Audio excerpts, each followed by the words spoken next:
मणिपुर तबाह हो रहा है।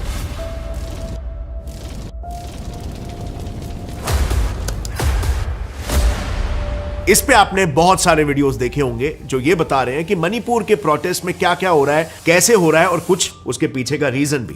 लेकिन that is all just half information. मियर tribals का इतना मैसिव प्रोटेस्ट क्रिएट करना कि 60 लोगों की जान चली जाए, 1500 से भी ज्यादा घर जला दिए जाए और 9000 से भी ज्यादा लोग अपनी जगहों से डिस्प्लेस हो जाए। मुझे ये बताना, क्या कोई नॉर्मल प्रोटेस्ट में ऐसा होता है क्या? This is definitely abnormal and so are the reasons behind it. इस प्रोटेस्ट में आप मानो या ना मानो कुछ बहुत ही वायलेंट टेररिस्ट ऑर्गेनाइजेशंस का हाथ है। ये भारत को इनस्टेबलाइज करने का एक प्रोपेगेंडा है। तो अगर आप मणिपुर की पूरी सच्चाई जानना चाहते हो तो इस वीडियो को एंड तक देखना। तो देखो, इन प्रोटेस्ट के होने के 3 मेजर रीजंस में से ये पहला सबसे इंपॉर्टेंट रीजन है। बात कुछ ऐसी है ना, 1949 में जब मणिपुर को इंडिया में इंक्लूजन दिया गया था तब मैतीस के एसटी स्टेटस को निकाल दिया गया था क्योंकि तब वो एक मेजॉरिटी कम्युनिटी थी। लेकिन आज वही अपने स्टेट में इनसिक्योर फील कर रहे हैं क्योंकि उनकी पॉपुलेशन के नंबर श्रिंक होते जा रहे हैं, जो आप इस ग्राफ को भी देखकर समझ सकते हो। और कुछ इसी वजह से scheduled tribe demand committee of Manipur 2013 से मैतीस के एसटी में इंक्लूजन के लिए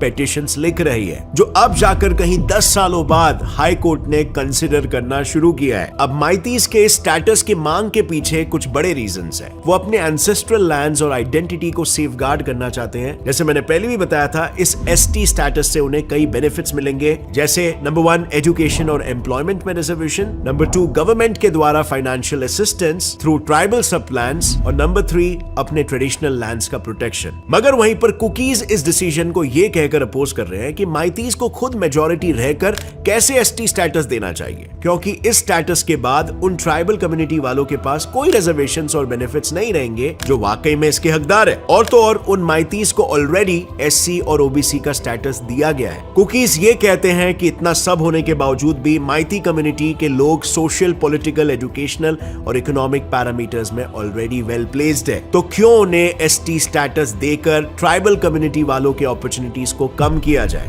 दूसरा मेजर रीजन है लैंड राइट्स मिलना। मैतीस मेजॉरिटी होते हुए भी वो अपने स्टेट में लैंड्स नहीं ले सकते। बात कुछ ऐसी है ना कि 1960 के लैंड रिफॉर्म एक्ट के तहत हिली डिस्ट्रिक्ट के एरियाज में सिर्फ ट्राइबल कम्युनिटी के लोग ही जमीन ले सकते हैं। लेकिन अब रिसेंटली स्टेट गवर्नमेंट ने एक जॉइंट सर्वे कंडक्ट किया था जिसके अकॉर्डिंग उन लोगों को या गांवों को एविक्ट किया जाएगा जो भी फॉरेस्ट रिजर्व्स में इलीगली सेटल हुए हैं। इसका रीजन बताते हुए गवर्नमेंट ने ये स्टेट किया कि ये एक्शंस उन लोगों के लिए है जो एक्स्ट्रा इनकम के लिए इलीगली पॉपी कल्टीवेशन करते हैं। उनके मुताबिक ये सारे इलीगल बिजनेसेस कुकी कम्युनिटी के मिलिटेंट्स करते थे जो गोल्डन ट्रायंगल में ड्रग्स भेजने में हेल्प करते हैं। गोल्डन ट्रायंगल एक इनफेमस ओपियम प्रोड्यूसिंग रूट है जो म्यांमार, थाईलैंड और लाओस को जोड़ता है और इन्हें हेल्प करती थी मणिपुर और म्यांमार के बीच 400 किलोमीटर लंबी अनफेंस्ड बॉर्डर जो करीब 5 डिस्ट्रिक्ट्स के बीच फैली हुई है। इन रिफॉर्म्स पर कुकी का कहना है कि उन्हें उनके एंसेस्ट्रल जगहों से हटाने पर कहीं ना कहीं उनका कल्चर हैम्पर होगा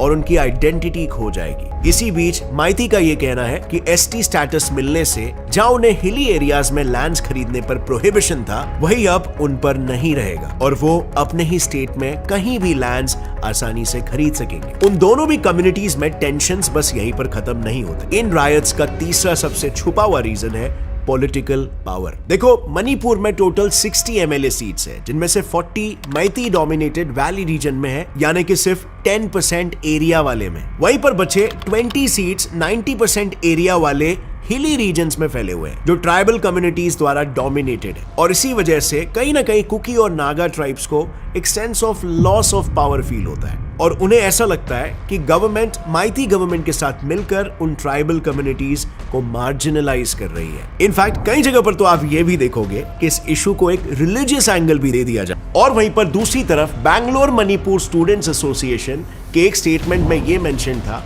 कि क्रिश्चियंस ने हिंदू घरों को जला दिया। ये सारी सिचुएशन जहां सिर्फ मैती और कुकी के बीच थी, अब इस पर हिंदू और क्रिश्चियन का भी टैग लग गया। सो मणिपुरीज को यह समझना होगा कि कुछ एंटी इंडिया एलिमेंट्स इस नैरेटिव को यूज करके अपने वेस्टेड इंटरेस्ट को पूरा कर रहे हैं और इसमें लॉस सिर्फ मणिपुरीज का ही हो रहा है। मणिपुर की बात की जाए ना तो यहाँ की पॉपुलेशन का 53% मेजॉरिटी मैथिल कम्युनिटी से बिलोंग करता है। ये लोग मेजरली वहां के कैपिटल इम्फाल डिस्ट्रिक्ट्स में कॉन्सेंट्रेटेड है और वहीं पर 47% माइनॉरिटी ट्राइबल कम्युनिटीज है जिसमें मेजरली कुकी और नागाज है जो मणिपुर के बचे 90% हिली एरियाज में रहते हैं। So before understanding the whole truth, एक बार इस प्रोटेस्ट को ब्रीफ में समझ लेते हैं। हुआ ये कि मणिपुर हाईकोर्ट ने मणिपुरी गवर्नमेंट को कहा कि माइती कम्युनिटी को शेड्यूल्ड ट्राइब का स्टेटस देने के लिए कंसिडर किया जाए, क्योंकि माइती लोगों का यह कहना है कि बांग्लादेश और म्यांमार से कई इलीगल इमिग्रेंट्स मणिपुर में आते हैं और सेटल होकर उनकी जमीन और जॉब्स छीन लेते हैं, और इसीलिए एसटी का स्टेटस मिलने से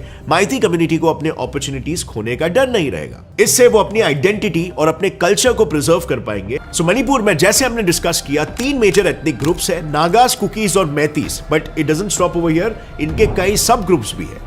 इनमें से मैतीस मेनली मणिपुर के वैलीज में रहते हैं, तो कुकीज और नागास मणिपुर के हिली एरियाज में रहते हैं, जिनमें से ज्यादातर लोग मणिपुरी लैंग्वेज बोलते हैं। बट ओवरऑल स्टेट इंडिया की तीसरी बीपीएल स्टेट है, और इसीलिए वहां के ट्राइब्स का यह मानना था कि इंडियन गवर्नमेंट ने उनको लेकर बिल्कुल भी ध्यान नहीं दिया।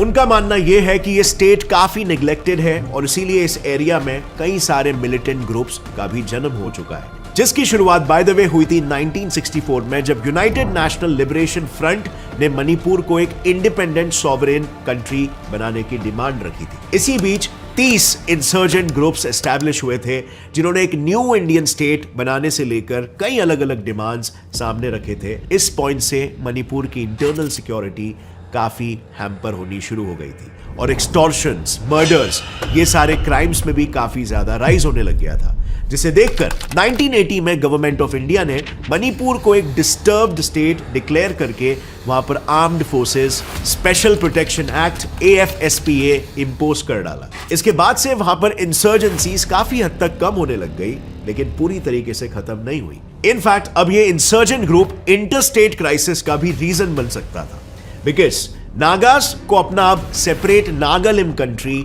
हर हाल में चाहिए था, जिसकी सेपरेटिस्ट एक्टिविटीज NSCN-IM द्वारा ओवरऑल नागालैंड और नेबरिंग स्टेट्स में चलाई गई, और जिसे पाकिस्तान के ISI और चाइना ने डायरेक्टली सपोर्ट किया, और जो आज भी मणिपुर में खुलेआम सेंट्रल गवर्नमेंट के अगेंस्ट 12 घंटे के शटडाउन के ऑर्डर्स को फॉलो कर रहे हैं, जो बाय द वे इन्हीं इंसर्जेंट ग्रुप्स द्वारा दिए गए। अब इन सेपरेट स्टेट्स के डिमांड से इनडायरेक्ट खतरा कुकी और बाकी के ट्राइब्स पर भी आया, बिकॉज नागास ने 1990s में अराउंड 900 कुकी लोगों को मारा था और उनके 350 गांवों को पूरी तरीके से उजाड़ डाला था।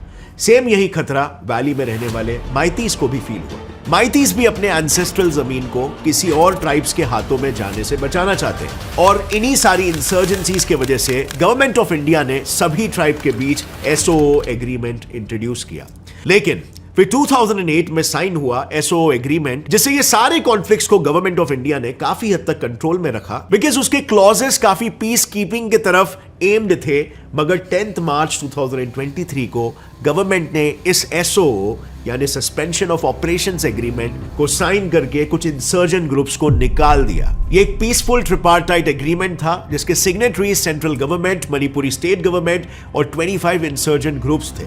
इस एग्रीमेंट के अकॉर्डिंग सीज फायर का डिसीजन लिया गया था, जिसके बदले में गवर्नमेंट उन ग्रुप्स के मिलिटेंट्स को पर मंथ 3000 रुपीज देगी, और वहीं उसके लीडर्स को 5000 रुपीज, ताकि इस इंसर्जेंसी को एंड करने तक वो पूरे स्टेट में टेरर ना फैलाए। लेकिन रिसेंटली गवर्नमेंट ने उन रिबेल ग्रुप्स में से 3 ग्रुप्स के साथ इस एग्रीमेंट को कैंसिल किया, और ये रीजन दिया कि वो मिलिटेंट्स म्यांमार से इमिग्रेंट्स का इन्फ्लक्स करते हैं। उसी तरह इलीगली उन हिली रीजन्स में पॉपी कल्टीवेशन भी करते हैं, यानी ड्रग्स को उगाकर एक्स्ट्रा इनकम कमाते हैं। सो बेसिकली कई सारे इंसर्जेंट ग्रुप्स मणिपुर में इंस्टेबिलिटी क्रिएट करने की कोशिश कर रहे थे। एंड टाइम्स ऑफ इंडिया के रीसेंट रिपोर्ट में यह भी सामने आया कि जिन ग्रुप्स को उस एग्रीमेंट से निकाला गया है, वही अब इन प्रोटेस्ट में अपने हथियार लेकर उसे और वायलेंट बना रहे हैं, जिनसे 7 guns, 2 magazines, 3 bullet proof wastes और 33 बुलेट्स को सिक्योरिटी फोर्सेस द्वारा रिकवर किया गया। लेकिन इन सब में नुकसान हो रहा है सिर्फ और सिर्फ वहां की आम जनता का। These are the people who have been surviving for a year inside Manipur's relief camp. बोलता है भाई एक बार घर दिखाओ, घर तो है नहीं, सब जला दिया वो लोग ने। हर रात हर सुबह बच्चे लोग बोल रहे हैं पापा कब घर जाएंगे, कैसे जवाब दिया जाएंगे। एक बाप का दिल तो दुख होता है ना।